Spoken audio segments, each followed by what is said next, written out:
think, on expressive individualism and church music. And Alanna Glover is with us. It is the pastor's heart. It's Dominic Steele.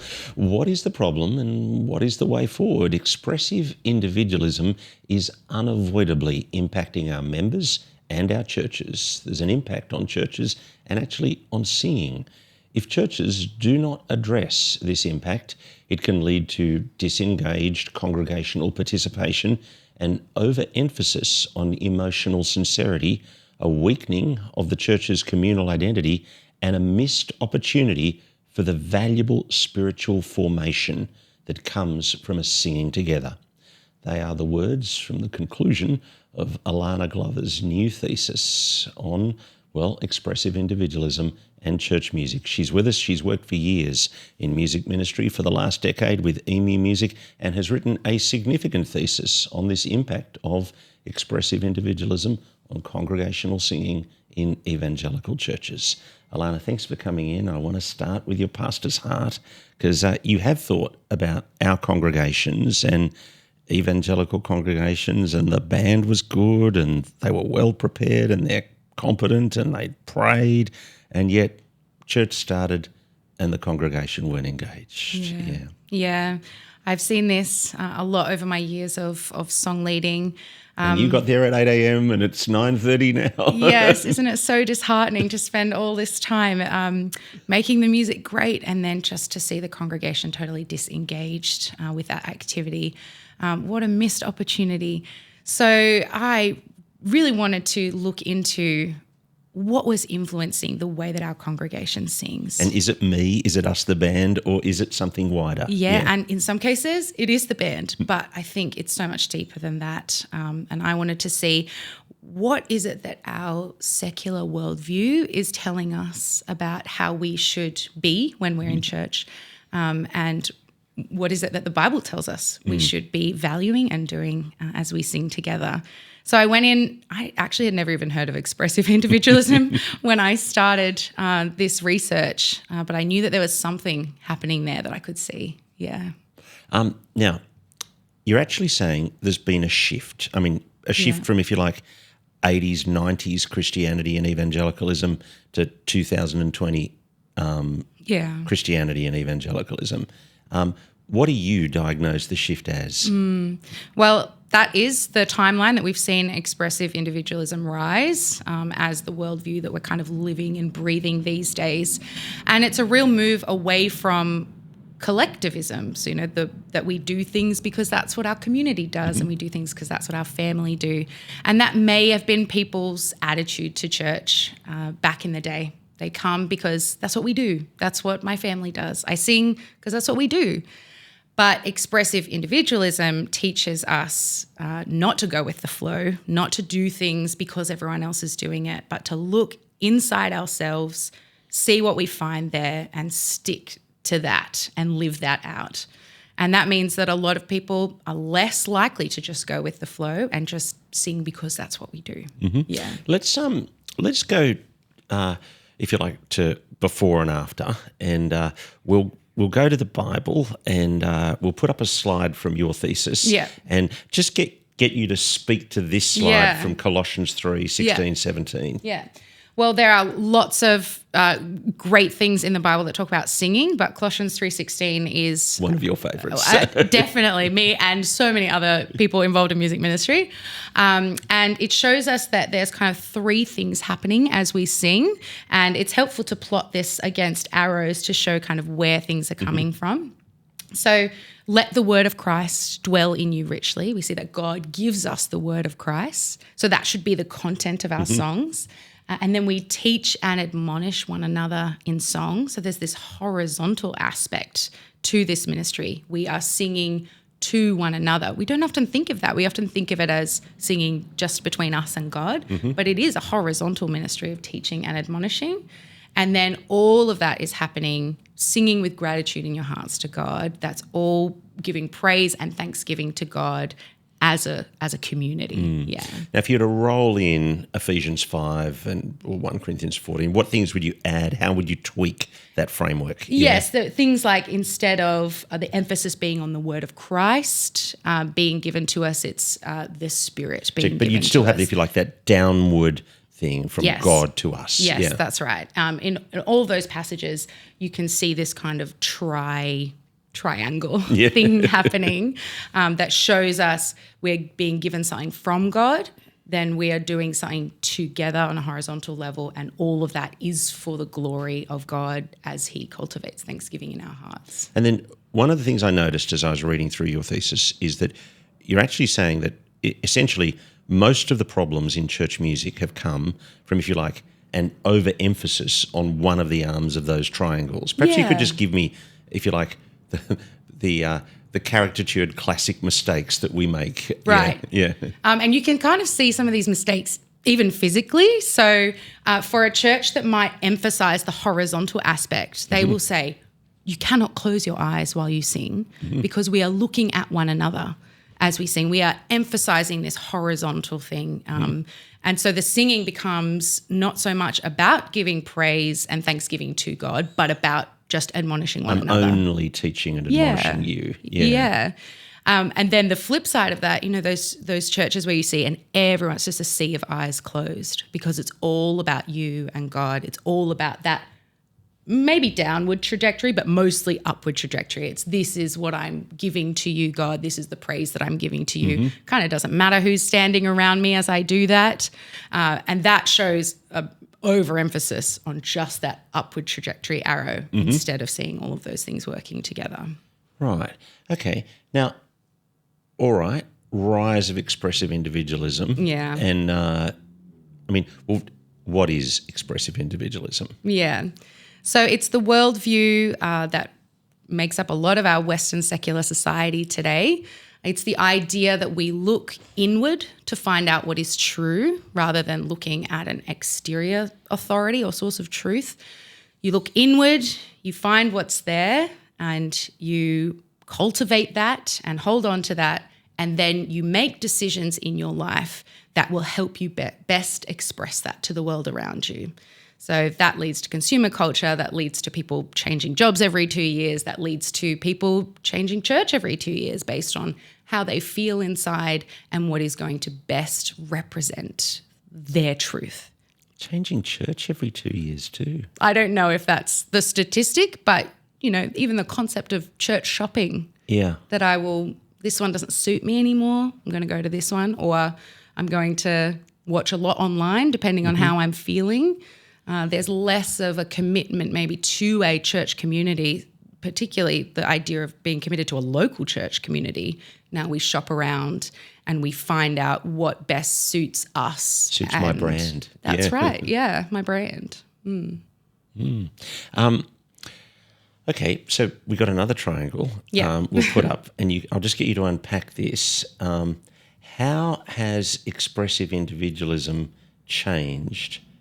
What we sing, how we sing, and why we sing. Yeah. So this is we'll a go response. Through this slowly, I think. Yeah, this is a response to that same triangle before. And actually those words along the lines are the biblical phrases that I've pulled out of those passages. So what does God give Christians to sing about? Jesus, his word, and his spirit. What do Christians do as they're singing? So how do they sing to each other? Teach, admonish, and serve one another. And why do they sing? They sing in prayer, praise, and thanksgiving. And expressive individualism is distorting each one of those aspects. So talk to me about how expressive individualism changes what we sing. Yeah.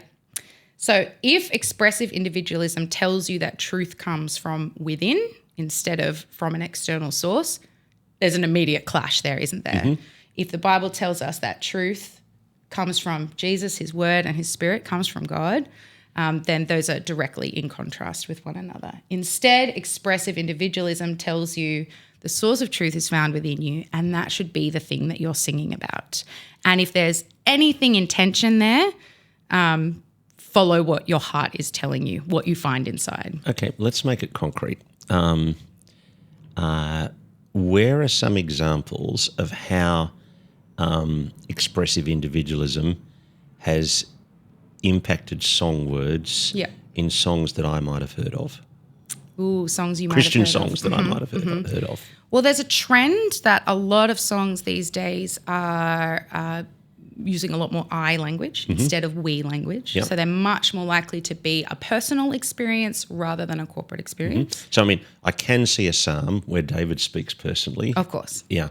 And so There's nothing wrong with that. I don't want to say that I shouldn't have any I songs. No. But you're saying if they're all I songs, then that's a problem. Then the natural thing that will occur, even if there's nothing wrong with those I songs, but a lot of the time there is, even if there's nothing wrong with them, that's how you end up with that overemphasis of it not being about the horizontal ministry anymore. It becomes, if everything is I language, then you are encouraging people just to look at the downward and upward arrow and ignore the vertical. So we want to include both I language and we language so that we're representing the full triangle. Yeah. What are other things that are trends? Yeah.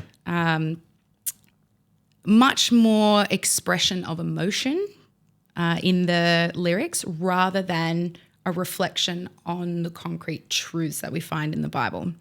So it may mention a truth and then spend the rest of the song talking about how I feel about that. And again, there's nothing wrong with that because we see that in the Psalms, that personal expression and emotion are good things. But if that's what's making up the primary diet of the content of your songs, then you're really not allowing it to be an effective word ministry. You're making it an emotional experience or trying to manufacture an emotional experience for your congregation. Okay. And yet, I mean, I can see songs that we're singing in good churches moving in that direction. And you're saying we go a little bit that way and that's okay, or there's a big problem going that direction at all, or what's your prescription?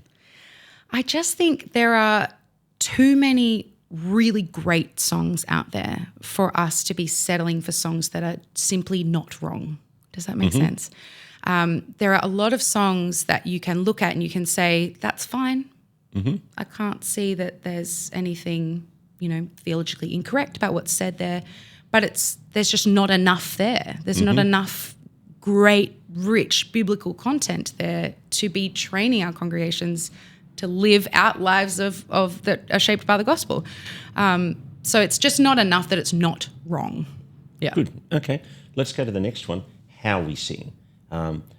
You've said the Bible says we should be teaching, admonishing and serving one another, and yet expressive individualism tells people that their performance to the community around them is to benefit them, me, not I'm serving you. Yeah.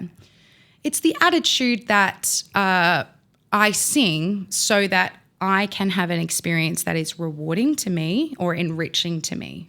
It is not about serving my brothers and sisters around me. So I really struggle when people come up to me at the end of leading a service and they'll say, I don't like that song. And when I unpack that with them, it's not I disagree with any of the truths in that song. It's I don't really like the way that melody goes, or I don't really like the way that poetry is phrased. That doesn't do it for me. And that shows me that the emphasis there is on what that person is getting out of it for themselves rather than how is this song benefiting my brothers and sisters around me. So I like to think of this idea of preference and deference, that sometimes we get our preference when we sing, but a lot of the time we are deferring to the preferences of those around us for the sake of building up the body. So I am laying down my musical preferences so that I can sing for the joy and the benefit and the building up of those around me. Now, don't name a name, but give us give us a concrete example of that that conversation you just had. Yeah. As in somebody complaining about a song. Yeah. What's the feel? How does that play out? And what do you then say? Yeah. I mean, you have to have thick skin to be in music ministry because music is so emotional and subjective and there are so many different styles. People feel like this ministry, maybe more than any other, they can kind of assert a preference and have that met. But, I mean, those conversations are, just as I said, someone saying, oh, that song, I don't like it. This is a bit of a whingy tone. Do we have to keep doing it? And look, there's merit to keeping our song lists fresh and listening to feedback from the congregation. If everyone is hating it, then it's not benefiting anyone. And I am guilty. When I worked in radio, yeah, I was working at a music radio station. I'd go to a party. I'd say, I work at this radio station. And I discovered everyone is a program director at heart. Yeah. The rest of the night, I would be kind of defending the playlist of the radio station. Yeah. You know, and I do feel like in church, everyone's a program director at heart. Yeah, definitely. But I feel it myself. I'm guilty of looking at the songs or choosing the songs for Sunday and thinking, I really don't like that one. I don't want to sing it. And every time I've gone in with that attitude, kind of, mentally kicking and screaming, I don't want to lead this song, almost every time I have someone come up to me at the end of the service and say, Thank you for that song. Yeah. That song was exactly what I needed as I walked through this experience of grief in my life or this experience of whatever it is in my life, and it spoke to me in this way. And I always feel so convicted that I'm not there to sing for me. I'm there to sing for my brothers and sisters. And also, if I go in prayerfully saying, God, I don't really like this song. I don't really like the way it goes. Can you use it to minister to my heart? That is what happens. I am then able to find joy in singing the truths, even if it's not to the melody that is my preference. Yeah. And then this third one, the upward arrow. Yeah. That part of the goal, part of what's going on is prayer, praise, and thanksgiving to God. Yeah. And yet expressive individualism tells people that their goal should be self-satisfaction, not the glorification of the Almighty God. Yeah. People will come out of a church service and say, oh, the singing didn't feel great today. And what do they mean by that? I think a lot of the time they mean, I didn't feel like I was really connecting with my emotions, that I was really, feeling it. When actually just the declaration of God's greatness, praising him and giving him the worth that he is due, that is valuable in and of itself. That is part of the goal. Or singing loudly so that your brothers and sisters around you are encouraged. That is the goal. But people don't see that as the goal. They see personal satisfaction as the goal. And so they walk away thinking, oh, that wasn't great. When actually they were accomplishing a lot of great things if they would just participate. Yeah. Now, I want to push into this idea of there's a lot of literature on expressive individualism, and actually a lot of it is now Christian literature critiquing expressive individualism and saying everything about expressive individualism is negative, and yet you're saying that there actually are some helpful things. Let me push into that. Yeah. And I really noticed this because I was writing an academic paper and you're supposed to show both sides of the argument. It was very easy for me to find a lot of evangelical writers talking about this worldview as a threat to the church. This is what is bad about society around us that is causing people to walk away and deconstruct their faith and all of that. It was very hard to find a defense of expressive individualism. And that's because the secular world around us they're not walking around their day-to-day lives going, isn't it great that I'm an expressive individual? And people will be saying the only person I can find that has spoken in defence of expressive individualism is Alanna Glover.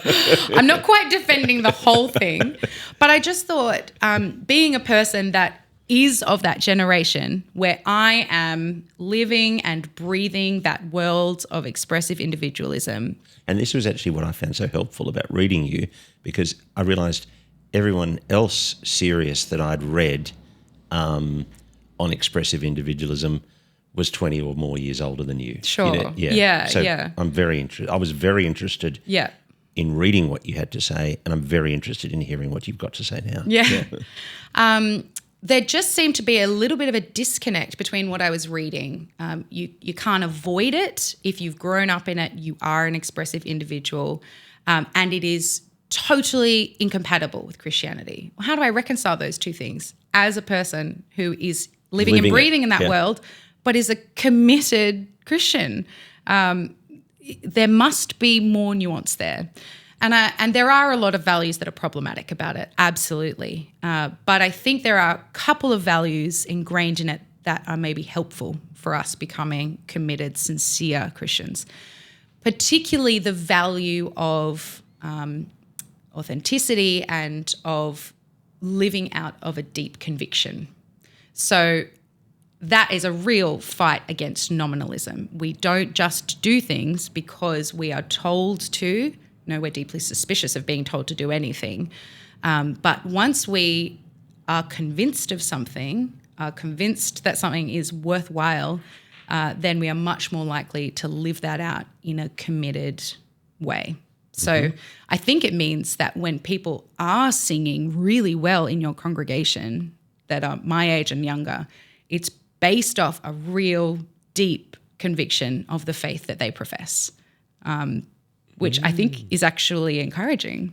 So we might find the non-Christian who's coming to church, or the person who's kind of working it out, choosing not to sing because they aren't affirming this, but when they actually come to Christ, we will now see them singing with gusto. Yes. Yeah. Because I'm authentically expressing what is my deep self. Yes. Yeah. Yeah.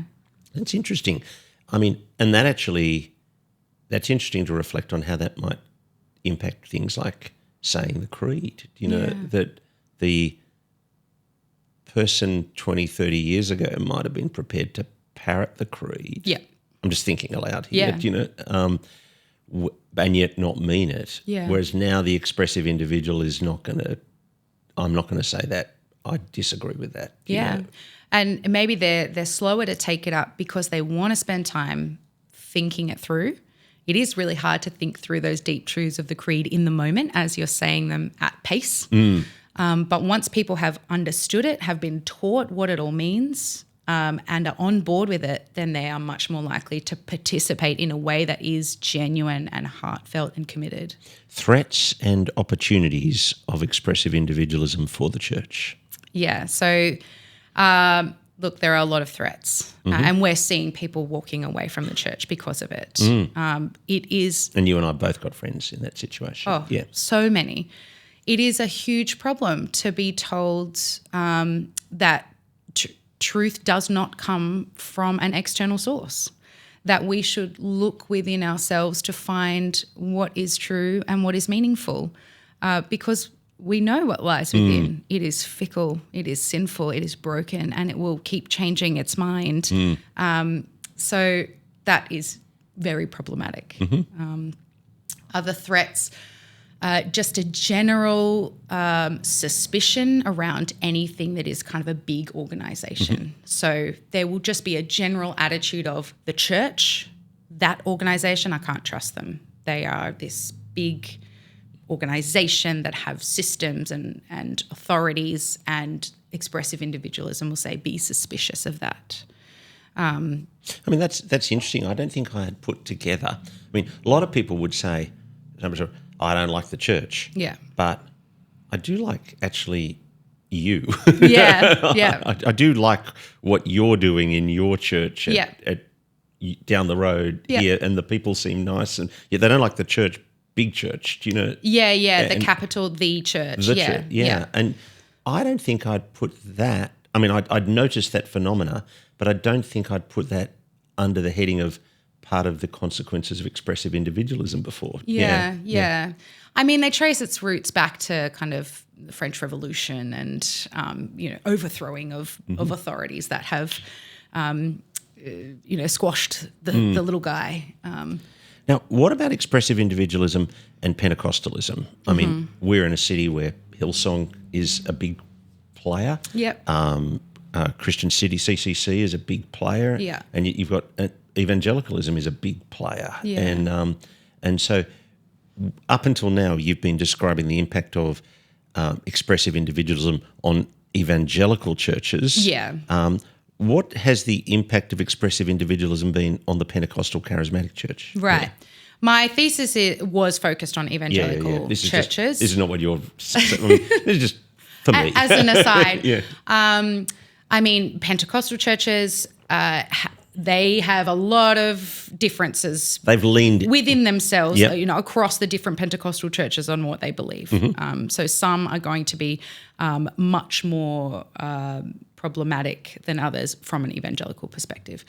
So their theology heightens the authority of self, I think. So it kind of leans into expressive individualism. Yeah, so I think it's not that expressive individualism has caused Pentecostal or shaped Pentecostal theology to be what it is. We can trace that through history, and it's long before expressive individualism. But it lends itself to working more closely, tying in more closely with the values of expressive individualism. So it will sit more comfortably in the expressive individualist worldview. Yeah.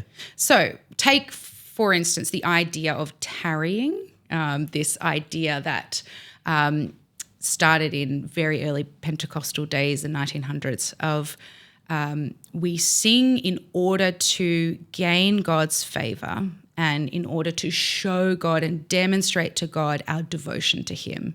And there are accounts of people singing for 8, 10, 12 hours straight, this tarrying before the Lord to gain his favour. It is all about the individual. Which theologically sounds bizarre to me. But right, yeah. But keep going, yeah. The individual is declaring their love of God, their allegiance to him, their faithfulness to him. It is all about what is coming from the individual to God. And then a lot of other things flow out of that in their theology. If I am not encountering the blessings of God, I didn't tarry hard enough. I didn't show God enough fervor in my singing and my devotion to him. So you can see straight away that lends itself really nicely to expressive individualism. If my goal is to feel satisfied in my self-expression, then that kind of tradition of tarrying, of declaring my devotion to God, that they sit hand in hand. Yeah. Is that where that kind of like 24 hours of praise and worship comes from? Do you think that I mean, there may be other good reasons for that kind of activity, but I think that's the tradition that it comes from. Yeah. Right. Okay. And so I'm an evangelical minister listening to what you've said. What are the practical takeaways that we're going to get you back to give this in detail. Yeah. But just a couple of headline practical takeaways of what I might do. Yes. Yeah. I mean, I have miles of content on this. and we're going to get you back. But the kind of two practical things that are most important are the songs that we choose and the way that we lead our singing. Yeah. Quick 30 seconds on each. Yeah. We want the content of our songs to be an effective word ministry, to sit alongside the preached word. We have the preached word and the sung word, and we want all of our songs to work together to meet the goals of Colossians 3:16. We want them all to be full of the word of Christ. We want them all to enable the teaching and admonishing of one another, and we want them all to lead people to a heart place of thankfulness and gratitude to God as they praise him. So we want the diet of our songs to all be accomplishing that goal, and that has big implications for what each individual song should say. Alanna Glover, thanks so much for coming in and talking to us. Thank you. Alanna Glover has been my guest. She has worked in music ministry for a long time, the last decade with EMI Music. She's written this significant thesis, and she told me just before she's about to go off and now do work on turning it into a book, so we can look forward to that. Thanks for joining us on The Pastor's Heart. My name's Dominic Steele. We'll look forward to your company next Tuesday afternoon.